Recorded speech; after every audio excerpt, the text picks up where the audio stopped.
Half of the reason why it doesn't matter is because human nature has a rather interesting mechanism built into it, which ensures that no matter how insincere you were when you started trying to earn a reputation, once you've got it, you become very sincere about it.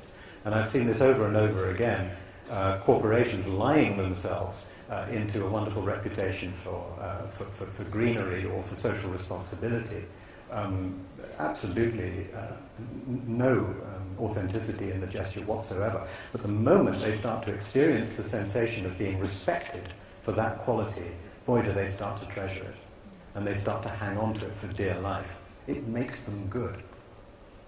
And being regarded as being good makes you become good very often.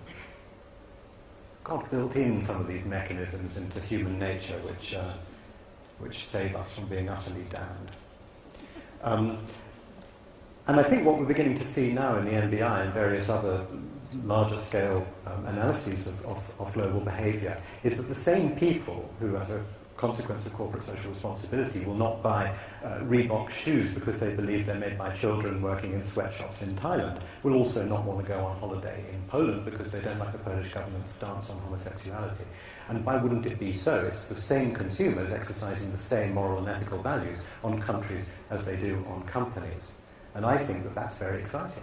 I go around the world feeling rather unfashionably optimistic these days because I think that we are in a situation now today where there is one remaining sole superpower, and that remaining sole superpower is international public opinion. It's the only thing that matters. And everything we do every day is really variations on the theme of diplomacy towards that one superpower. In the hands of that superpower, which, as I unfortunately mentioned earlier, has a mental age of 6.5, are held the fates of nations. And if that superpower is starting to exercise ethical and moral values which drive the behaviours of governments beyond the selfish arguments of sovereign interest, then the world is becoming a better place by definition. And I think that's tremendously exciting. But I also think that in that is the role that Australia should be perhaps considering for itself. There's really relatively little that Australia can do, in effect, to improve its reputation. I'll talk in a moment about what it can do in this particular area of India. Overall, perhaps Australia has a reputation which is even slightly better than it deserves. I don't mean that in a bitchy way, but I mean it's very, very good indeed. Most of the countries I deal with feel that their reputation doesn't do justice to their reality. Most of them are delusional in the extreme. I get a call about once a week from some government saying to me effectively, we have a crap reputation, can you help us? And I always respond by saying to them, are you perhaps a crap country? And they're terribly offended by that, but you've got to ask, haven't you? I mean, that is, on balance, the most likely reason. And 9 times out of 10 it is the reason. And therefore, if they want to change their image, they have to change their reality. Australia's not in that situation, but if Australia did want to improve its reputation, and arguably you could creep up a place or two in the index, I certainly think you could beat Canada if you really put your mind to it. That hit home. The interesting thing about Canada is that they're really not in control of their reputation. The United States is in control of Canada's reputation. Not deliberately, but just because the only thing that anybody knows about Canada is that it's not the USA. And so when the USA is unpopular, Canada is popular. They're like two kids on a seesaw. You've got the ugly fat kid who's weighing it down on one side, and the cute little red-headed girl in pigtails who's up in the air on the other side. And the only prediction about Nation Brands Index I've ever made that was accurate was, I said before Obama's victory, I said if Obama gets in, and as a consequence America's image improves, Canada's will get worse. And it did. America rose 7 places and Canada dropped 4. For no other reason than that Canada suddenly no longer made sense. Because if America's flavour of the month, then who do you admire? You know? So yeah, Canada possibly. But to get back to the point, if Australia really did want to improve its image in any way, then I think there's really only one way of doing it, and it's the same way that any country improves its image. And that is not, repeat, not by telling everybody how cool you think you are. I mean, every country I ever go to these days, they seem to imagine, unquestioned, that the way to enhance your reputation as a country is by telling everybody what you've got. And I sit in these meetings where people, proud ministers and representatives of business and civil society and so on and so forth, are making these endless lists of all the country's attributes. and all the things that it produces and all its wonderful landscape and all the rest of it, and it's as if they're preparing a gigantic 17-course banquet, but they've forgotten who's coming to eat. And the person who's coming to eat is an 8-year-old kid who had chicken McNuggets half an hour ago and is upstairs playing World of Warcraft 3. He doesn't want to eat a 17-course banquet. Nobody's interested in how fantastic you are because it's of no relevance to them. It's of no relevance. By definition, they've got a country of their own, which they probably quite like. They don't want to buy another one. And going out there, spending zillions of dollars of taxpayers' money, repeating endlessly how cool you think you are, how fantastic you think you are, is just a shocking, irresponsible waste of taxpayers' money. It does nothing at all.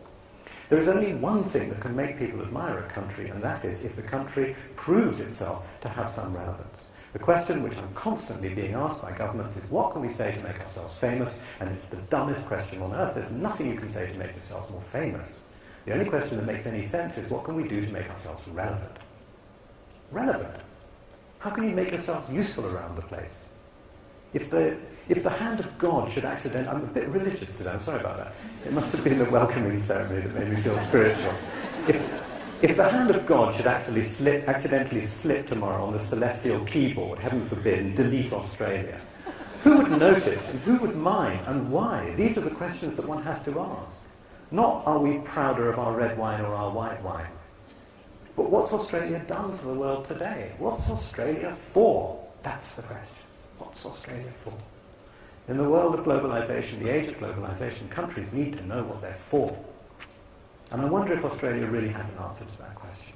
If it can answer that question, it can gather together all of its sectors.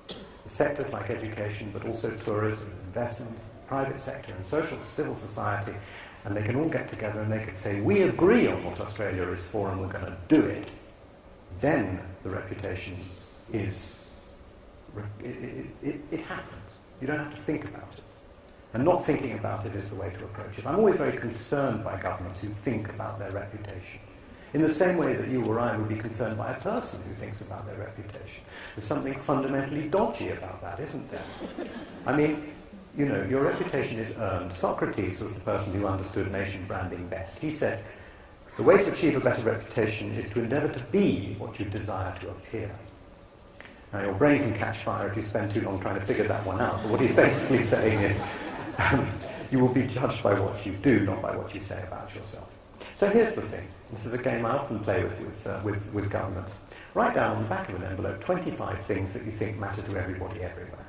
Now, it's very easy. I mean, you could get to 40 before you realise it. And the list ranges from climate change to financial and economic crisis, and nuclear proliferation, and women's rights, and children's rights, and educational inequality, and the technology gap, and species loss, and so on and so on and so on.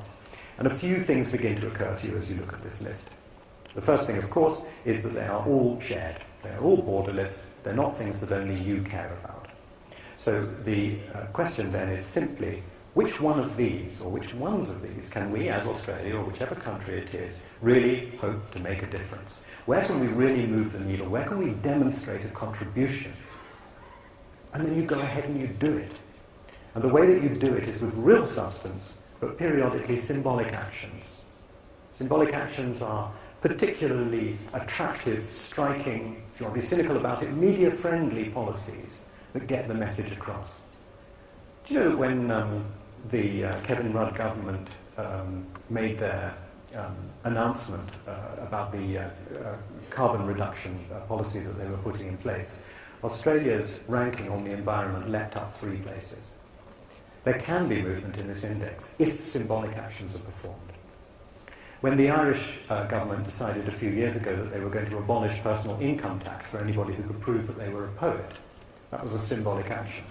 It went around the world in 24 hours because it was such a good story. You don't need a PR agency if you've got a good story. The only reason PR agencies exist is in order to force boring stories down the mouths of an unwilling media. But if you've got a good story, you only need the phone number of a journalist, because journalists want good stories. When the Kingdom of Bhutan decided that it was going to fine foreign visitors for visiting its country instead of begging them to come, that proved beyond a shadow of doubt that this was a country that regarded itself with a great deal of self-respect. When the Spanish government decided to legalize gay marriage a few years ago, it proved beyond a shadow of doubt that this was no longer the Spain of General Francisco Franco. In fact, it was almost as if, I don't think they did, but they might have played one of those games where you write down on a list 10 things that General Franco would never have done. And Day and Night, of course, would have been number one. These are the sorts of things that make a difference. Back in 2000, I was working for the government of Slovenia when they wanted to join the European Union, and they were desperate to try to prove to people that they were not a poor, desperate, war-torn Balkan state, but a happy, almost perfect Mediterranean state. So I suggested that they became a donor to the rest of the Balkans. This was rather aggressive foreign policy, because by giving money to their neighbours, they were making them look poorer, but that was precisely the point. And it had exactly the effect, because rather than standing up in front of the media and saying, by the way, we're awfully rich, which nobody would have listened to or paid any attention to, they simply demonstrated it by becoming a donor. And it didn't cost them very much money, and it actually made reluctant friends of all their neighbours. But these are the things that countries need to do. These are not PR stunts, they're real policies. But they get across the fact that you're useful around the place. And I think the bottom line is simply that. Write that list of 25 things where you as a country could make a difference. And it's pretty obvious to me that somewhere on that list of 25, in the case of Australia, there has got to be education. Education is the most important thing in the world. It's the only thing that matters. It matters to the country, of course, in terms of its own development. Are we breeding the right sorts of Australians for tomorrow, for the next generation, for the generation after that? But also, if you're providing that service to people all around the world, then you're giving a gift of inestimable value.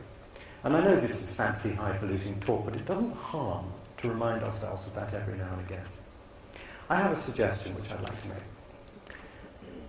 There was a fashion a few years ago in the United Kingdom for teaching philosophy to very young children. At the age of 5 or 6, my own children had a dose of it. And it was great fun, and it was nice, and it was a cool experiment, and they had a lot of fun with it. But it occurred to me at the time that actually there's a subject that's even more useful than philosophy, and perhaps even better suited to the minds of 5- and 6-year-olds, and that's anthropology. Anthropology is a fantastic subject. It's a gripping subject, and it's probably one of the most relevant subjects to the world that we live in today. Now, we've got a problem here with occasional unwelcoming behaviour, let me put it that way, towards foreign students.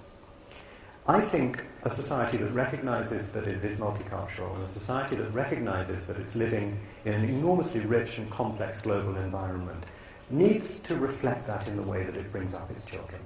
And anthropology is the best subject in the world for doing that. So why is it that countries do not teach their children anthropology? It's a wonderful, wonderful way of diffusing the potential for racial and cultural tension. It saved my marriage, so it could save the planet. I'm married to an Italian, and we celebrated our 20th wedding anniversary a couple of weeks ago. I'm afraid I wasn't there, but you know, we should not be clapping. However, I have already paid for that this day. And over the years, as happens in any marriage, perhaps particularly in a multicultural marriage or a duocultural marriage, is that every now and again your partner does something that's really annoying. And the temptation is to say, that you did that because you were you and it's really annoying. But if you've got just a little anthropological knowledge, you can say to yourself, actually, and if you've got the forbearance to do it, you can say to yourself, actually, I think I know why you did that. It's because you're Italian. And the reason why you like dressing up the children as if it were the middle of winter, even though it's 40 degrees outside, is because you come from an uncertainty-avoiding culture. And I'm British, I come from an uncertainty-embracing culture, and that's the reason for the difference. And suddenly, it's no longer personal. Suddenly you understand it. Now, I think, rich on a larger scale, it is, as I said before, the most wonderful subject for 6-year-olds. So here's just a little thing. Perhaps it's a symbolic action, perhaps it's a real recipe for some fundamental and much-needed social improvement. But why doesn't Australia do that? Why don't you be the first country in the world to start teaching anthropology to 6-year-olds?